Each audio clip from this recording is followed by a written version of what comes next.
Welcome, friends of Powerhouse Bakery and all my favorite divas and dudes. I hope you're enjoying this beautiful fall season that's starting to come upon us. I love it when the temperatures start getting cool, and it's even more fun to go outside and get some exercise. Today, I wanted to cover with you some interesting components about fats.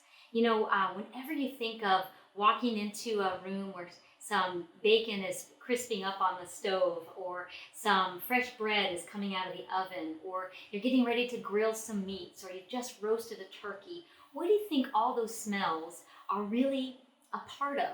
Well, let me tell you, it's the fats. Whenever we cook with fats, they are the flavor carrier. The aroma of wonderful cooking foods is all about the fats. And so when we look at the health parameters of fats, we want to understand, where does that balance lie? How do we use fats as part of our healthy meal planning? How do we use them to really accentuate our food so we can have a wonderful dish that not only looks appealing, because we know the eyes eat first, that also smells appealing, because we know that if it doesn't smell good, we're probably not even going to get to the first bite. So looking at the aroma of foods and really understanding how to utilize that is going to give us so much bang for our buck when we're looking at creating healthy foods. When I started Powerhouse Bakery, my goal was to really show the world that healthy can taste amazing. And so often in the last, probably 50 years, we've been really looking at what components are the most important in a healthy diet. And fats have come in and out of popularity. Back in the 70s, when the Atkins diet was first created, there was the understanding that carbohydrates and sugars were bad, and that we could have all the bacon and sausage and fried eggs and steak, and it would help a patient that had diabetes or other diseases. It would help improve their blood sugar and get them healthy again, and it wouldn't even in fact affect their blood fats. Then we went through the 80s and we decided, well, really what we need to have is fat-free everything. And so regardless of the amount of carbohydrates or sugars, we would take fats out. And of course, we're born the sugar-free sodas. And we really didn't pay much attention to the fat content per se of some foods, but a lot of the foods on the market became a big focus of fat-free, and we really did not see any improvement in our health parameters, even though we were trying to live fat-free. So when we start thinking about building our best foods list, how do we understand where fats are really going to be in our healthy eating style? So when we build your best foods, what I want you to be able to come with is looking at where fats fit. And what I have here on my display is some different oils. We've got, this is a wonderful brand, and so I use it a lot at Powerhouse Bakery. We have oils that come from avocado, oils that have been seasoned with herbs like basil. We've got a nut oil like walnut oil, and then we even have the darling of the nutrition world right now, which is coconut. You can buy it in a spray form, you can buy it clear where it's been processed and refined, or you can get it in a solid form. Lots of interesting things are happening in our arena right now when it has to do with fats. And so your best foods list, I'm hoping, is going to find a way to get aroma and flavor and not overdo the fats, because the media world is really key in trying to convince us that we either need to go all in or all out. Fats are great, and we should take coconut oil by the tablespoon because it's healthy for us, which I disagree with, or we need to take it out completely and create a Smackwell's cookie that has no fats at all, but is loaded with sugar. So those extremes are what we want to avoid. We want to really convince our palate that a little fat goes a long way. And that's when we start thinking about, how do we use fats? A little goes a long way because it carries the wonderful flavors. It wasn't long ago that we did a cooking class and we did a roast chicken. And it smells amazing when it comes out of the oven, because the skin on that chicken has been part of the cooking process. And it gets a little crispy and all the oils melt into the meat, and it makes it very moist and luscious. Most of us have had a Thanksgiving memory like that, where the The turkey smells so good when it comes out of the oven. And so sometimes we get confused and think, well, we shouldn't eat that wonderful flavor. We have to take the skin off. And then instead of eating the skin of the turkey or the chicken, we have deep fried potatoes that go along with it. And so to me, that's a big miss, because we have now eaten one fat and exchanged it for another. So as we start looking at how fats, a little goes a long way, what I want us to do is kind of break it down into the science at first. We know that fats are very concentrated. They are 4 calories per gram in a fat versus, they are 9 calories per gram in fat versus protein and carbohydrates that are 4 calories per gram. I got ahead of myself, didn't I? 4 calories per gram in protein, which is the same as the carbohydrates. Now remember that anytime we eat an animal food working to get its protein, we inadvertently are also going to get some of the fat that comes with that. And so that's where sometimes it gets confusing. Do we eat the protein and try to avoid all the fat? Example of that roast chicken, my suggestion is no. Go ahead and eat the full process of the meat that's cooked with the fat in a small quantity. So we always say that portion is king. And what I want you to be able to take away from today's message is that fat is a great part of flavor. It's a great part of our nutrition, but a little goes a long way. So let's keep going. What does fat provide our diet? Well, fat is going to give us a carrier of our essential vitamins. So our essential fatty vitamins, that would be vitamin D, vitamin A, and even vitamin E. So A, D, E, and even sometimes K. But what we want to understand is that there is an important role for fats, not only in the wonderful flavors that they provide, but also in the nutrition that we so desperately need. These essential vitamins are sort of stored in our liver. So whenever we have a deficiency and we're trying to supplement, make sure that you listen to your healthcare practitioners, because we could certainly over supplement. However, we would have a hard time over ingesting if we're just eating a regular diet that has these animal products and some nuts and seeds that provide those wonderful aromatics as well as nutrition. The other thing we want to look at is the plant-based sources. So we know for sure that animal products will always have fat included. Now let's look at some of the plants. I've given it away here in my display. We know for sure avocado. And flavored oils are a great way to use a base oil, like maybe olive oil, and adding herbs to it. It's a great way to add so much flavor. So again, we're going to talk about how we use oils for flavor and also for cooking medium. And knowing that by adding herbs, we're getting a lot of bang for our buck because it's increasing that flavor profile. So not only will the olive oil or base oil help in the cooking process, but it's also adding more flavor. And that's what we really want out of those added fats. The other thing is whenever the cooking method adds high heat. So when we look at grilling a steak, and we always think of a barbecue as being something that is so aromatic and kind of tantalizes our taste buds, and we can't wait to bite into a big steak. That's because the browning action is changing the qualities of the fats and making it almost have a sweet flavor. So if we wanted to mimic that flavor without going too high heat, we can absolutely do that with herbs and different flavors. So if we think about oils in general, we want to make sure that we get a nice balance. We want to use them for flavor and as a cooking medium. So let's talk a little bit about this cooking medium a little more. We know we can do a deep fry. We know we can do a pan fry. Now, if you've ever been to one of my cooking classes, I do another one where I do a steam fry. So in any of these cases, what I'm trying to accomplish is how do I get the least amount of fat so I get the most bang for my buck. I'm going to be cooking with the medium and I'm going to be infusing as much flavor as I can. Never let anybody tell you that eating healthy has no flavor. I absolutely love to surprise people with the flavor of food that is not overwhelming in fats. You know, what's happened over the years is the marketing and the food companies have really figured out that our palate is driven by flavor. And so more must be better, right?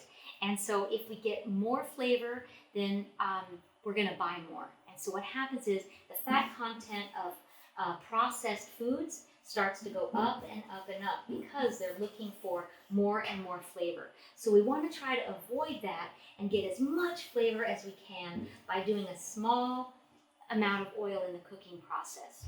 And so the way we do that is basic cooking technique. I've mentioned this before in my cooking classes, and I'll always go back to it. If you're doing a skillet fry, you want to heat your skillet to medium-high, mise en place, meaning that you've got everything ready in its place as you're letting that skillet heat. Then you're going to add a very small amount of oil to do your fry. And here's another one. When you do the steam fry, preheat your skillet to medium-high, add some water, start your process with the water, and then finish it with a small amount of oil. That's going to be the cooking technique that still gives you lots of flavor. Your end product is going to be moist and luscious, and you'll still be able to have the wonderful fats carrying all the aromatics of your dish. The other thing we can do is add fats at the end. So add fats post-cooking. This is key because what I love to recommend is using very high quality oils. And so that's where some of these come into play. Here we've got an organic all vegetable shortening. It is naturally solid at room temperature, but it's coming from a palm fruit. And so what's really nice is that it's solid, just like we would perhaps want to use in a baking dish that needs to have that, that consistency for the texture. But what's nice is it does not have any chemical alteration in that oil. So it's very, very much of a better choice when we're looking at fats. When we add fats post-cooking, we don't want to change that chemical structure, and that's really what we're looking for. Whenever the fats become very hot, it breaks down the nutrients, so that means we have less of the essential fatty acids, and we have a dangerous chemical that has been changed. So when the fat is very healthy and it's pure, right from the walnut or right from the avocado, or even in this case, the palm fruit, it's going to be loaded with all those delicate essential fats. Not only does that give great aroma and flavor, it also gives us the most nutrition. Deep frying, sadly, is going to really change the qualities of that oil. And so using oils that can tolerate a higher heat will certainly help. So peanut oil, and even in some cases coconut oil, will be able to manage those high heat temperatures. But even still, we want to try to cook with very small amount of heat and overall a very small amount of fats.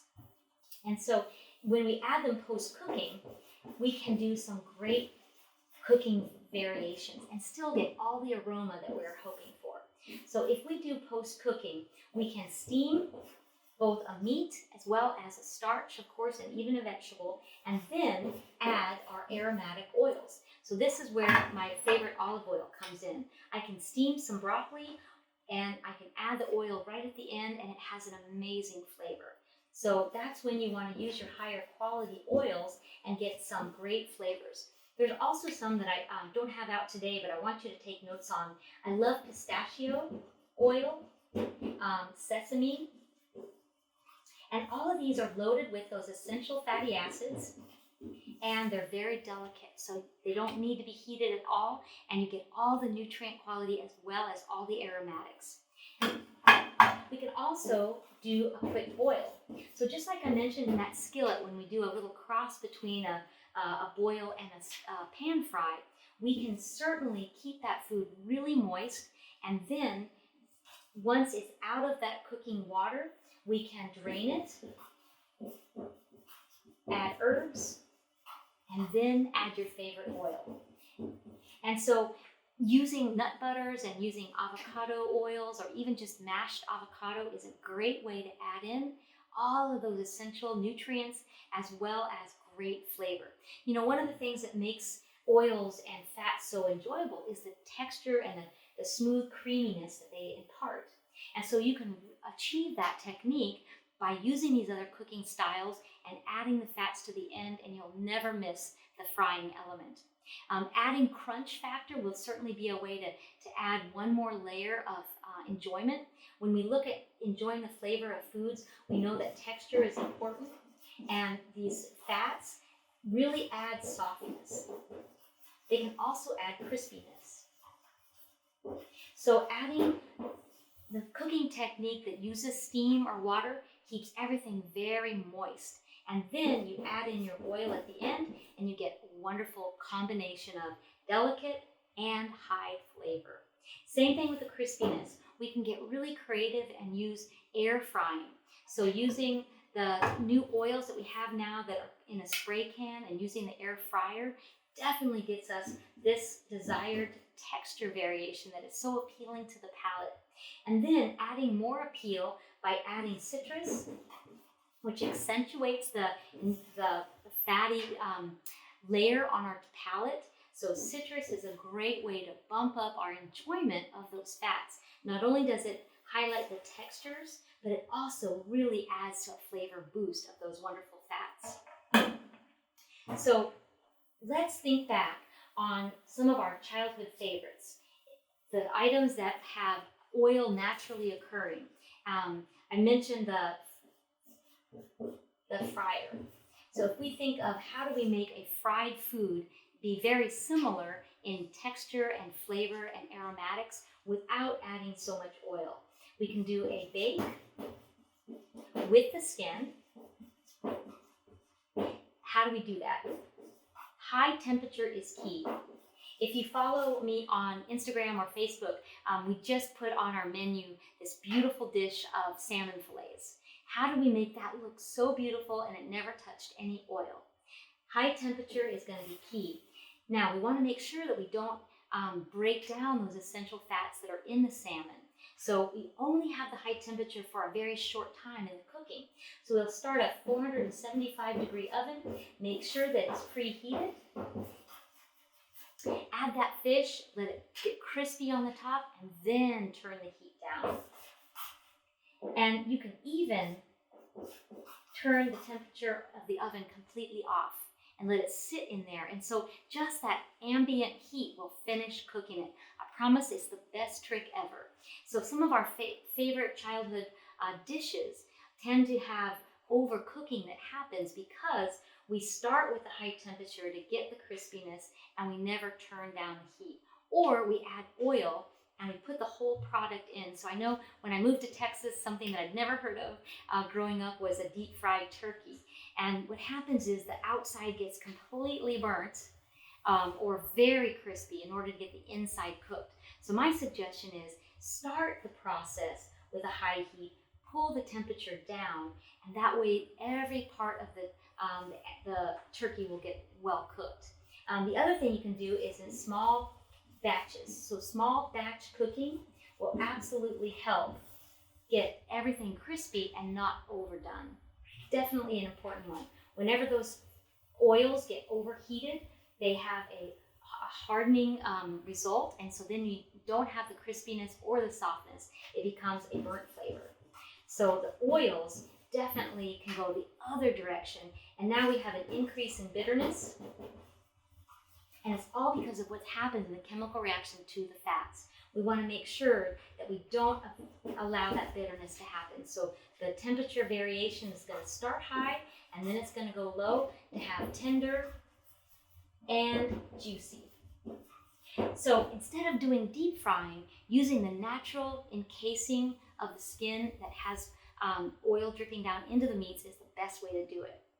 What about if we were to do a vegan dish? How would we add some healthy fats into that product? Some of the most popular vegan alternatives, so the meat alternative has a lot of fat already worked into it. So I want you to be careful when you're experimenting with the vegan dishes, because if you start with a really healthy tofu or edamame, or of course we can do our lentils. We want to make sure that anytime we're using this protein substitution, we better make sure it has some fats added. So just like nature made chicken and beef and turkey and fish to include fat into the production, we need to make sure that they're going to be added to our cooking process. Now, the fake meat has it already worked in. Do you think they're using the very healthiest fats when they work it into the fake meat? No, they definitely do not. So this is where you get to have the choice to pick what kinds of fats you want to add to your plant-based protein in order to have the best health and the best flavor. And that's when you want to go shopping in the oil section of your grocery store and decide which ones you want to pick. So I'm going to briefly cover the different types of fats, and then we'll look at it a little bit more in future times together. We want to look at polyunsaturated, monounsaturated, and of course saturated. So in the flavor profile, in general, the saturated fats are going to be more concentrated. They're solid at room temperature. And the chemical description is basically they're saturated with hydrogen bonds, which just makes it solid. It does not have any more aromatics. It won't change the flavor at all. So the only time we want to use something that's solid at room temperature is in order to get high heat.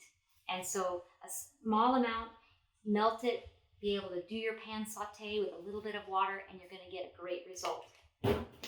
Most of the time, it's better to use a liquid oil. So something that is naturally liquid at room temperature means that it's not saturated with hydrogen atoms. In fact, it's only got a few. So the polyunsaturated and the monounsaturated oils are going to be ones that predominantly come from nuts and, of course, the olive, and in some cases, the avocado. So I really encourage you to experiment with some of these different kinds of oils and adding them into the food after they've been cooked. So if you're cooking some lentils, no need to add any oil to the water. Adding salt, of course, and herbs, absolutely. Once you have your lentils cooked, then you can dress them up with some oils. And don't miss that part, because that's going to really round out the flavor and make them amazing. Whenever you're using tofu or even a different kind of bean, make sure that you brown it, a small amount in a skillet, very little, so that after the cooking you can add the rest. So we always think of the cooking step and then the post-cooking step. That way you're getting the most bang for your buck. So cook it with a tiny bit of oil and high heat for a short time. That is the recipe for success. Post-cooking, use a very special decanter so that you can just get a small amount at a time. If you don't already have a decanter on your counter at home, make sure you get one. And if you've been to one of my cooking classes, you know that what I recommend is you measure out how many seconds you pour it to get a tablespoon. So it might be 1/1000, 2/1000, 3/1000, and that's going to be the best way to measure. And in your post-cooking, you can add a small amount. Make sure that you add herbs, because that's not only going to give you a big bang of phytochemicals, it's going to really bump up the volume of flavor. Post-cooking is going to be the best way to add in your oils that are going to be the most nutritious and going to give you the most aromatics. And just in summary, those saturated fats will sometimes be in nuts, but mostly these are going to come from animals. And while they do also have great aromatics, a little goes a long way. And so cooking the animal products with the naturally occurring fats that occur under the skin or within the flesh is the best way to do it. So anytime you're cooking an animal product, no need to add any fat during cooking. And probably no need to add any fat post-cooking. So we'll just say no fat added when you're doing animal product and cooking. Again, the same process though. High heat at first, turn it down and cook it for as little time as you can, letting the natural juices maintain the integrity of that product so it'll be moist and luscious without having to add extra fats. I hope that's helped, and I can't wait to have you in some of my cooking classes so I can show you these techniques with some real foods. But anytime you have questions, send it to me. You could even text me or email me, and I'd love to see some of the things you're cooking at home and looking at these different oils to really bring in great flavor as well as texture and aroma. So hope you're having a great time cooking, and we'll see you soon.